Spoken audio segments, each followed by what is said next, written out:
Step-by-step exam solutions. Okay, physics class, training you to excel.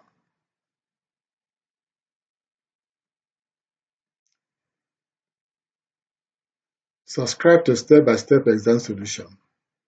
Like this video. Share the link of this video with your friends. Click for alerts so that you receive the next presentation. Please drop your comments for a better service. Okay, physics class, present 5 steps to exam success. Step 1, pray. Step 2, plan. Step 3, prepare. Step 4, preview. Step 5, you perform. Okay, physics class, step-by-step exam solution to radioactivity, number 3 video. In the video 1, we look at introduction. Video 2, we look at radioactive decay. Video number 3, we are going to be looking at calculation of radioactive decay, dealing with half-life and decay constant. In this presentation, we'll be studying number 1, radioactive decay. Number 2, half-life and decay constant. Number 3, we'll be dealing with calculations on radioactive decay. The objective of this presentation are: number 1 objective will be define and give examples of radioactive decays. Number 2, define half-life and decay constant. Number 3, calculate half-life and decay constant of radioactive elements. These are the things we will be striving to cover or achieve in this presentation. We move to the next slide for the presentation proper. We're going to look at what we studied in the last video, radioactive curve, because it's very essential in the discussion for today. Now we have the curve. And the curve comes down, but we never cut across the time axis. The number of atoms at the beginning, n, 0, and this is the number of particles we have at that n, 0. Now, after a half-life, half of these atoms will decay, as we are seeing now. That's after half-life, T-half. Half will decay. Out of the 8, 4 will decay and 4 will remain. Another half-life, that's what is going to happen in another half-life. Half of this now decay and half will remain. That's a second half-life. And the number of particles decreases from 4 to now 2. This just for illustrative purposes. So now, if they continue the process, the decay will continue, but will never cut across the time axis, or else the element will disappear. And we don't see that happen in nature.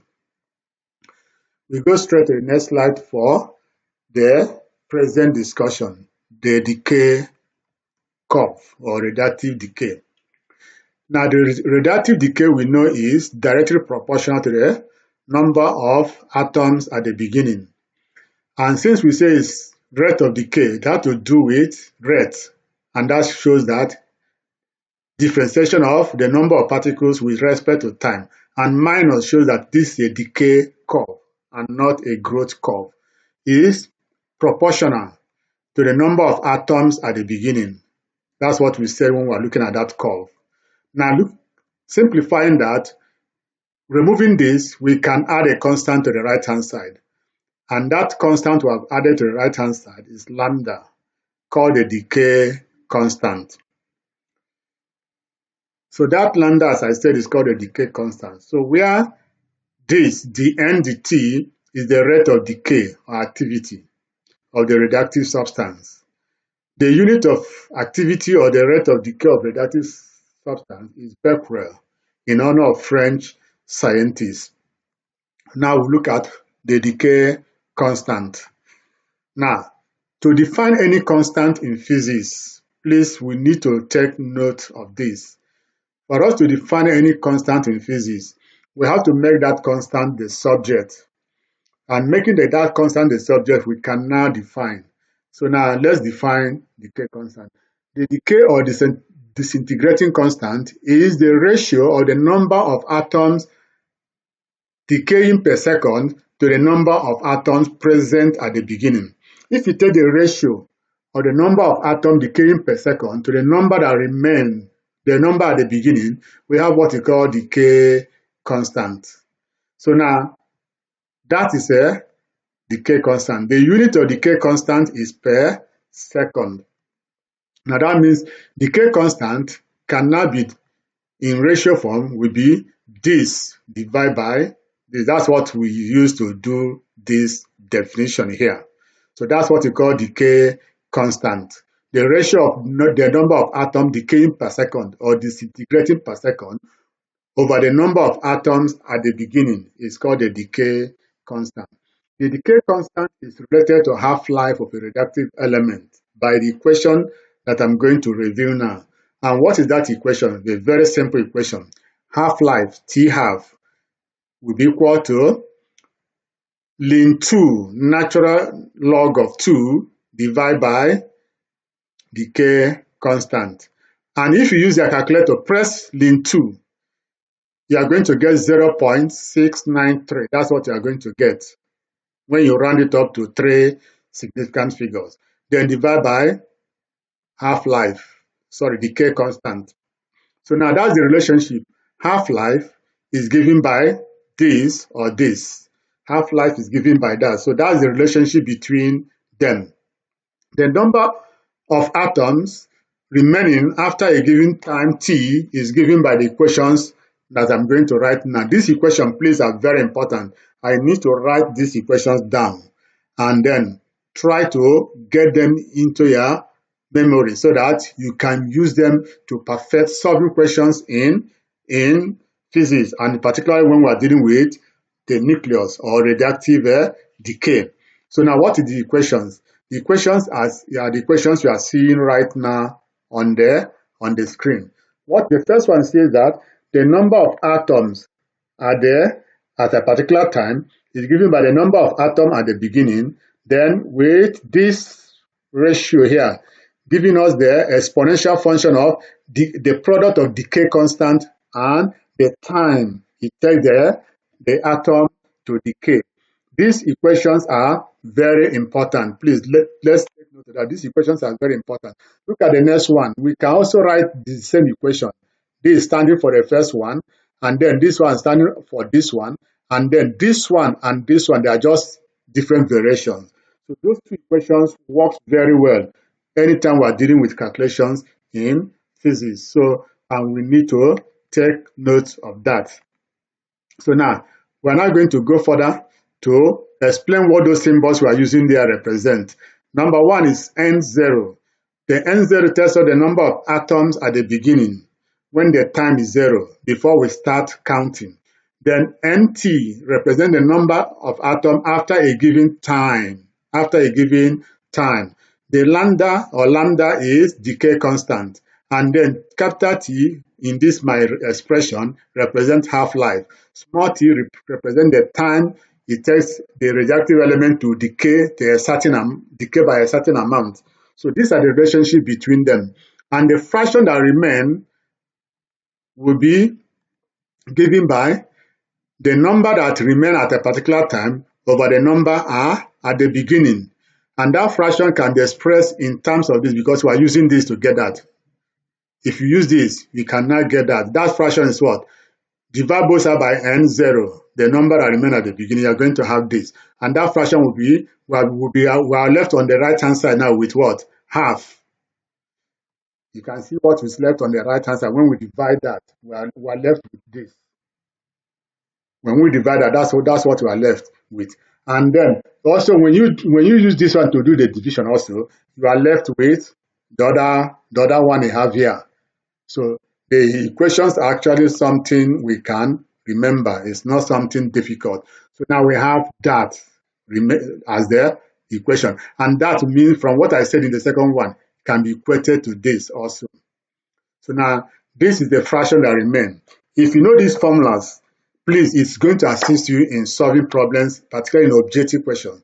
So it's very important you take note of this formula. Let's now dive into solving problem because this presentation is dealing with calculations on radioactive decay. Now let's look at the first example. A radioactive substance with half-life. The half-life is given 3 days and has n atoms at the beginning. That's the number of atoms at the beginning is n. The quantity is actually not given. It's unknown. Now we have to calculate the decay constant of the substance. the number of atoms remaining after 9 days, the fraction of atoms that have decayed after 9 days. Now, please like this video and share the link of this video with your friend. It's very important. So now we move to the next slide to solve this question now. So now we have the question imported. Then we want to start solving. So the first part, remember I have to find decay constant.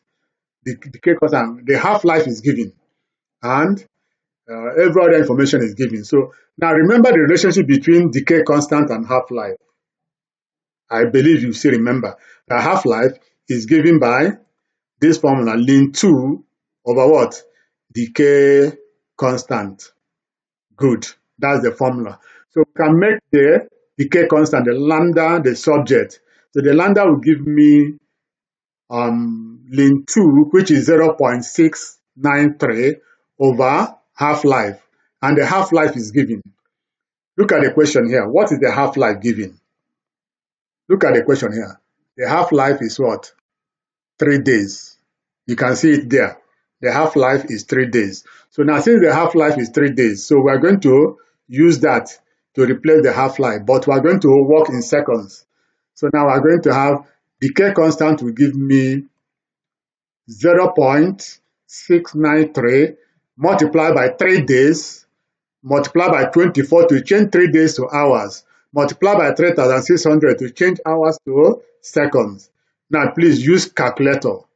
Divide the numerator by the product of the denominator. If you carry out the division correctly, what you are going to have in your calculator will be 0.0000267. So now the unit is per seconds. Now, having done that, now we move to B. The question B says we should find the number of atoms remaining after 9 days. The number of atoms remaining after 9 days. So now how do we handle this? It's very simple. Let's tackle that now. So we have this. That's the equation I will derive the other side. We're only adding n because we have to multiply the fraction by what? The number we have at the beginning. So now we're going to make correct substitution now. Half the days given in the equation is 9 days. And half-life is 3. So you are going to have 9 over 3. Remember, coming here, you have half-life 3 days here. Look at it here. And then the time we are looking at is 9 days after. So now we have this. So we can simplify this further. 9 divided by 3 is what? 3. So that will give me half raised to the power 3 multiplied by the number at the beginning. So therefore, the number of atoms that remain after 9 days will be half times this. Then simplifying, that's half. 1 over 8 times the number of atoms at the beginning. Please subscribe. Now we move to C. Fraction of atoms that decayed after 9 days. That have decayed after 9 days. So we now say the number of atoms that are decayed will give me the n minus the n at the beginning minus what remain. Remember at the beginning we have n, and what remain after 9 days is 1 over 8n. So if you find the difference between the two, that will give you the fraction that have decayed. If you do that properly, that will give us 8 over 7n. That's the fraction that have decayed. So that takes us to the next. So now the fraction that remain will now be, if you now divide by the number at the beginning, you have 7 over 8. That's the end of the solution for this. And then we are now going to go to example number 2. An element whose half-life is 10 days is of mass 12 grams. Calculate the time during which 11.25 grams of that element would have decayed. Good. That's the number that have decayed. 11.25 is the number that will decay. Out of 12, if you have 12 and you are going to subtract 11.25, what fraction that will remain after that? Of course, that will just give us 0.75 that will remain after 9 days. So that's what we are going to use to continue our calculations. So now that's what remains. So now we're going to now continue with that, but we're going to use a very simple logic. Then later we'll also see how to do the same, solve the same problem using using formula. Now we have half-life. We have the atoms remaining and the number of atoms that have decayed. Now at the beginning, you have 0 days. The number at the beginning is 12. Number decayed 0. Okay. After half-life, what's the half-life? 10 days. After 10 days here, after these 10 days, half of the atoms will decay. So instead of 12 now, we're now going to have 6 will decay, 6 will remain. So that's why you have 6 here. And then after another half-life, second half-life, 20 days, half of this will decay. That's instead of 6, we'll be having 3. And then the number that have decayed will be 12 minus 3, giving us 9. After the next half-life, 30 days, half of 3 will decay, remaining 1.5. And the number that have decayed will be 12 minus 1.5, giving us 10.5. After the fourth half-life, or 40 days later, 0.25 that we have calculated that will remain is what is going to remain now. While 11.25 we are told in the question of decayed is what we have here now. So now that tells us now the half-life of this element is what? 40 days. Now this is just using a simple common sense, simple logic to try to solve the same problem. But that does not mean we cannot solve the same problem using formula. So we're going to move to the next slide to use formula to solve the same question. So now we start the same question now. So now that's method 2. We have the formula for half-life is given. And what you already know the equation that relates decay constant and half-life. So you have decay constant should give us a 0.693. And this is the half-life. Divide by 10. That's the half-life. You remember the relationship between decay constant and half-life. So now we just divide to get the decay constant. If you divide that, what do you have as your decay constant? It will give us 0.0693 per day. So that's the decay constant. Now remember those equations I told you that you should write them down and then try to remember them. So now those two equations, you can use any of them to continue our calculation. Remember, you can use any. We have used the other one in the first calculation. Now we're using this one in this calculation over here. But that does not mean we cannot use the other one. We can still use that one to still solve the same problem. So now we have the number that remains after that time t is 0.75, which we have calculated already. Remember, don't forget how we got that 0.75. I said at the beginning you have 12 grams. And after some time, you have 11.25 decayed. Then what will remain after that? If you subtract them, you are going to have 0.75 grams that will remain. So that's how we got that. So please take note of that. I'm just doing that so that you understand what we are doing. So that's how we got 0.75. And then this is the number at the beginning, the N0, 12. And then this is the decay constant. And this is the time we are looking for. That time we calculated the other side as 40 days. Now, how do we get this? So we are going to make this exponential part of the equation the subject, taking the ratio, dividing both sides by 12. Then you are going to have this divided by 12. You have this. And this side divided by 12, I'm left with what? Exponential of minus 0.009 0693. 6 is omitted. Please, that the 6 is supposed to be that 0.0693t. So now, having obtained that, we're now going to continue with that in our calculation. We cross multiply, taking the log of both sides. Remember, log base e. Taking the log of this, we have this. That's how we got this minus 0.0693t. And taking the log of this, the left side, you are going to have ln, the natural log of that. Do you understand that? That's based on log problem. I know you know how to handle log. So now, simplifying further, we are going to have this side now. We divide ln. What's the division of that? That will give me 0.0625. Now, we have that. So we can make t the subject. Making t the subject there will give me 2 points minus 2.7725887. Then I will make it the subject now. So we divide both sides by the ln of this, which if you use calculator to evaluate ln of this, you are also going to have minus. So we have that.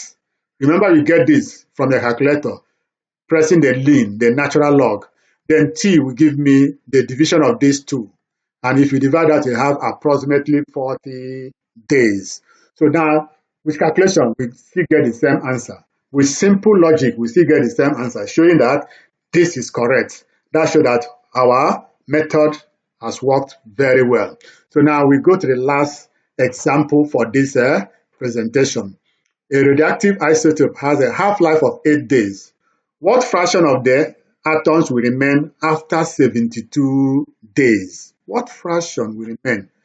The question we need to ask ourselves here, how many half-life do we have in 72 days? Remember, half-life is 8 days. How many of those half-life do we are going to have? So the K constant will give me that. We have this per day. And going back to this equation again, we make correct substitution into that equation. The number that remains will give us that. The correct substitution into the equation. Remember, I told you about making correct substitution. Now take ratio. So you are going to have the fraction now. Remember, n that remain at a time over the number at the beginning is what? The fraction. And that's the fraction we're asked to find. That will give me, if you take the other fraction, what we have left is what? The exponential of this. Then use calculator, evaluate this exponential expression. You are going to have that simplified to this. That's after multiplying this. And then using the calculator to find the base E of this.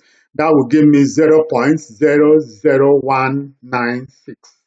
That will give us the fraction of the atom that will remain after 72 days. The second method of doing that is just using a simple logic tool. Remember, the second equation given is this over this. Okay, so remember that. Don't forget, I gave you those two equations. So now the half is here now. So what do? We have the half. And then half-life, the time is given 72 days. Half-life is 8. Then I'm going to divide that. That will give me 72 divided by 8 will be what? 9. So now you take 1 raised to the power 9 is 1. 2 raised to the power 9 is 512. So that gives us the fraction that remain. If you use the calculator to divide that, you still get the same answer we have above. So that shows that this is also correct. So now we have that fraction that remain after 9 days. So now number 4 example. So now we have a radioactive material of mass 600 grams is found to have decayed to 75 grams during a period of 60 minutes. Calculate the half-life of this radioactive element. That is very simple. So now we have the equation. Remember, in physics, 3 things. The formula with the symbols explained. Number 2, correct substitution into the formula. Number 3, correct answer with correct unit. So we have done the first one, the formula, then correct substitution. Then we are now going to evaluate that to get correct answer. And then we have this. Then we have this will be equal to ln of this will give us this. Now use your calculator. What is the ln? The natural log of 0.125. Do that. You are going to have that as minus 2.0794. Then you make the lambda the subject. So now that will give us minus 2.0794 divided by minus 60. Now use calculator to divide this. We are going to have our decay constant as 0.03466 per minute. So that's there. Then the half-life is given by the ratio of 0.693 divided by decay constant. So now you make correct substitution here. The numerator is a constant divided by the decay constant we have calculated here. Use calculator to divide this. What do you have? The half-life will be 20 days. the half-life will be 20 days. Using method 2, you can also get the same answer. Using method 2, you can also get the same answer. At the beginning, 600 grams. After T, you have 300, and after the first half-life, second half-life, 150, third half-life, we have days. So how many days you have? The T is what? 3T will be 60 minutes, and then T will be what? 20 minutes. These are simple logic too, as we did before. Please, that brings us to the end of this presentation. Remember to subscribe, like the video, share the link of this video with your friends and with other people, and then please click for the alert so that when the next video is released, you will be informed. Thanks for watching.